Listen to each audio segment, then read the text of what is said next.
দেখলাম যে 100 দিনের কাজের টাকা, বাংলা আবাসের টাকা বন্ধ করে দিলেন।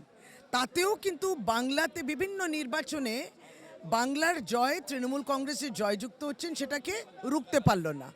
2024-এও পারল না। নিজেরা কিন্তু সেই জায়গায় সংখ্যালঘু হলেন কেন্দ্রের। যাই হোক, অনেক সহযোগী পার্টি নিয়ে আপনাদের সরকার, কিন্তু তারপরে এই যে বাংলা দুটো হলো, এক হচ্ছে ইলেকশন কমিশনের মাধ্যমে বৈধ শংসাপত্র আপনার আমার হাতে, যেগুলো দিয়ে কিন্তু ভারতবর্ষের নাগরিকতার আমরা প্রমাণ দিই, তার উপর আক্রমণ করলেন।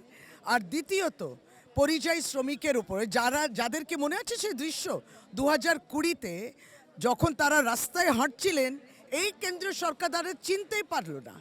যখন জিজ্ঞেস করা হচ্ছে এরা পরিযায়ী শ্রমিক যে হাঁটছে, রাস্তার পর রাস্তা হাঁটছে, কিলোমিটার পর কিলোমিটার, তখন বলল নো ডেটা অ্যাভেলেবল।